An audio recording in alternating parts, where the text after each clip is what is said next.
नमस्कार दोस्तों, मैं निधि सिंह आप सभी का सनातन आराधना में स्वागत करती हूँ। आज हम लोग बात करेंगे विष्णु भगवान के 10 अवतार और कल की कब आएंगे। तो आइए वीडियो शुरू करते हैं। जब जब धर्म की हानि होती है और अधर्म बढ़ता है, तब तक भगवान स्वयं इस धरती पर अवतार लेते हैं, क्योंकि यह सृष्टि उन्हीं की लीला है और धर्म की रक्षा उनका व्रत है। विष्णु के 10 अवतार जो हैं, आइए हम लोग अब वो देखते हैं। सनातन धर्म में भगवान विष्णु को पालनकर्ता कहा गया है। जब जब संसार में संकट आया, उन्होंने मानवता की रक्षा के लिए नया रूप धारण किया। इन्हें ही कहा जाता है दशावतार। पहला अवतार जो इन्होंने लिया उसे हम जानते हैं मत्स्य अवतार के रूप में। ये हमें सिखाता है कि जल से ही जीवन का प्रारंभ होता है। जब ब्रह्मा की सृष्टि जल में डूब रही थी, तब भगवान ने मछली का रूप लेकर वैदिक ज्ञान को बचाया और सप्तर्षियों को सुरक्षित किया। दूसरा जो अवतार था, उन्होंने कूर्म अवतार लिया, कछुए के रूप में लिया। देवों और असुरों द्वारा जब समुद्र मंथन हुआ, तो भगवान ने कछुए का रूप लेकर मंदरांचल पर्वत को अपनी पीठ पर टिका लिया। ये अवतार संतुलन का प्रतीक माना जाता है। तीसरा अवतार वाराह अवतार लिया उन्होंने। इसमें उन्होंने पृथ्वी का उद्धार किया। हिरण्याक्ष द्वारा जब पृथ्वी को पाताल में डुबो दिया गया, तो भगवान वाराह रूप आए और पृथ्वी को अपने दांतों पर उठाकर बाहर लाए। इस अवतार को हम वाराह अवतार कहते हैं। चौथा जो अवतार उन्होंने लिया उसे नृसिंह अवतार कहते हैं। इसमें इन्होंने बताया इस अवतार के पीछे जो कारण था, वो था क्रोध का न्यायपूर्ण रूप। इसमें भक्त प्रहलाद की रक्षा के लिए भगवान ने आधे मानव और आधे सिंह का रूप धारण किया और हिरण्यकश्यपु का अंत किया। यह अवतार हमें सिखाता है कि सच्ची भक्ति कभी व्यर्थ नहीं जाती। पांचवा अवतार जो उन्होंने लिया उसे हम लोग वामन अवतार के रूप में जानते हैं। पांचवा अवतार इसलिए उन्होंने लिया, अवतार में उन्होंने बौने में ब्रह्मांड को समा लिया। यानी आपकी कद काठी मायने नहीं रखती, इसमें उन्होंने यही बताया। आप कितने बलशाली हैं, इस घमंड को इन्होंने इस अवतार में तोड़ा। इसमें इन्होंने राजा बलि के अभिमान को तोड़ने और धरती पर संतुलन स्थापित करने के लिए भगवान ने वामन का रूप लिया। 3 पग में ही सारा ब्रह्मांड नाप दिया। छठा जो अवतार था वो परशुराम अवतार था। अन्याय पर प्रहार। जब क्षत्रिय अत्याचारी बन गए, तब भगवान ने ब्राह्मण रूप में परशुराम बनकर अन्याय का अंत किया। वे चिरंजीवी हैं और आज भी पृथ्वी पर हैं। 7वां अवतार राम अवतार इन्होंने लिया, जिसमें हम भगवान राम को मर्यादा पुरुषोत्तम के लिए जानते हैं। हमेशा ये मर्यादित रहे, इसलिए इस अवतार का गुणगान हम गाते हैं। रामायण के नायक कहे जाते हैं भगवान राम। भगवान राम ने धर्म, सत्य और मर्यादा का आदर्श स्थापित किया। उन्होंने रावण जैसे बलशाली अधर्मी का अंत किया। 8वां जो अवतार था कृष्ण अवतार, जिसमें उन्होंने प्रेम और युद्ध का गजब समन्वय दिखाया। इन्होंने भगवान कृष्ण ने गीता का उपदेश देकर पूरी मानवता को मार्ग दिखाया। उनका जीवन नीति, प्रेम और युद्ध तीनों का संतुलन था। भागवत पुराण में इन्होंने जब भागवत गीता कहा तो इसमें उन्होंने प्रेम के बारे में भी बताया, युद्ध के बारे में भी बताया और नीति क्या होनी चाहिए उसके बारे में भी बताया।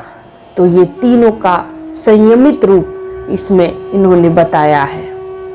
9वां जो अवतार था उसमें बुद्ध अवतार में इन्होंने जन्म लिया, जिसमें ये करुणा का अवतरण जिसे हम कह सकते हैं। इसमें इन्होंने अहिंसा का पाठ पढ़ाया।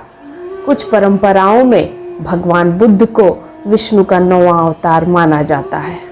इन्होंने अहिंसा और शांति का मार्ग मानवता को दिखाया। अंतिम अवतार जो हम 10वां अवतार जो भगवान अभी लेने वाले हैं उसका नाम होगा कल्कि अवतार। कब आएंगे आखिर कल्कि? अब आता है कल्कि का रहस्य। यह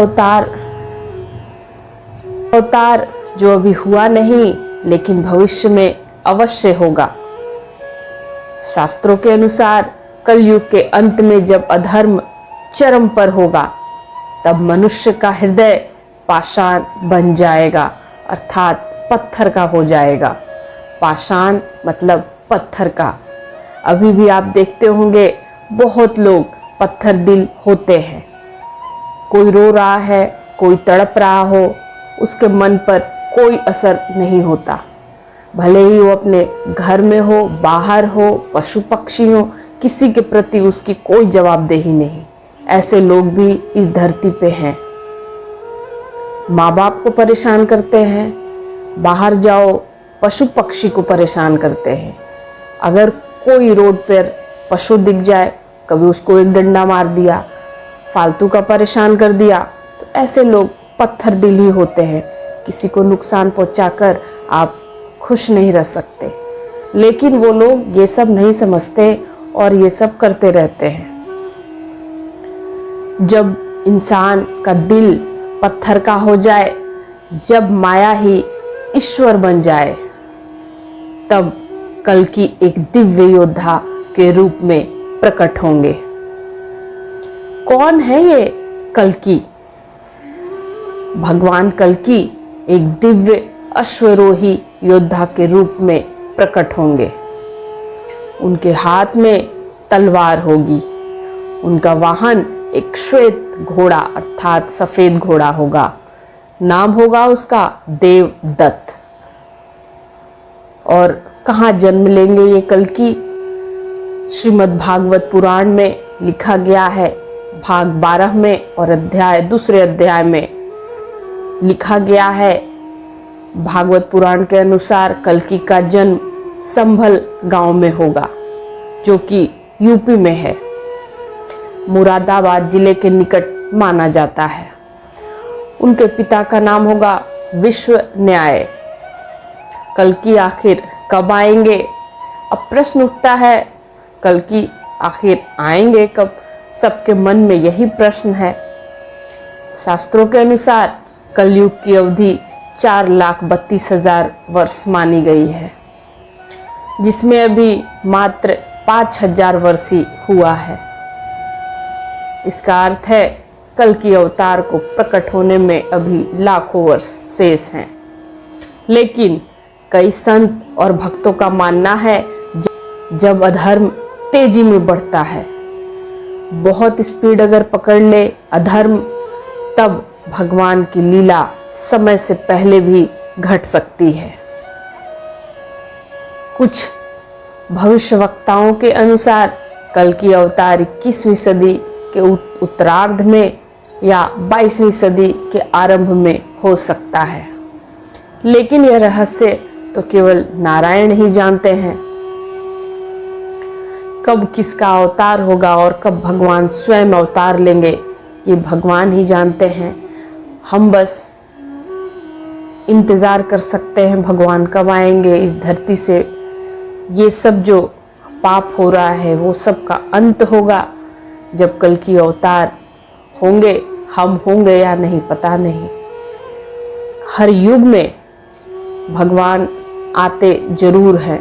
जब भी अगर पाप चरम सीमा पे पहुंचता है, भगवान ने अवतार जरूर लिया है। विष्णु भगवान पालन करता है और वो अवतार जरूर लेते हैं, मनुष्य को हित में जरूर काम करते हैं। हर युग में भगवान आए हैं तो इस युग में कैसे नहीं आएंगे। तो इस युग में भी भगवान जरूर आएंगे। हर युग में धर्म की ज्योति भगवान जरूर जलाते हैं। आज कल की नहीं आए तो क्या हम कल की प्रतीक्षा में सोते रहें। शायद ये समय है जब हम सब स्वयं अपने भीतर के कल्कि को जगाएं। सत्य, धर्म और करुणा से युक्त जीवन जिएं। यही सच्चा सनातन है। हमें किसी का इंतज़ार करना या नहीं करना, ये सब आप मत सोचिए। अपने अंदर भगवान, सबके अंदर भी भगवान है, और अपने अंदर मानवता जगाएं। किसी को परेशान ना करे, अधर्म ना करे, तो सत्य, धर्म और करुणा से युक्त जीवन जिए। यही सच्चा सनातन है। यदि आप भी भगवान विष्णु की लीला से जुड़ना चाहते हैं तो सनातन आराधना से जुड़े रहिए। सनातन आराधना को अभी सब्सक्राइब करें, वीडियो को लाइक करें, कमेंट करें और कमेंट में जय विष्णुदेव, जय विष्णु भगवान जरूर लिखें। और हाँ, इंस्टाग्राम और फेसबुक पर भी आप लोग सनातन आराधना से जुड़ सकते हैं। फॉलो करें सनातन आराधना को और ज़्यादा से ज़्यादा लोगों तक वीडियो को पहुँचाएं। जय श्री कृष्णा। हर हर महादेव।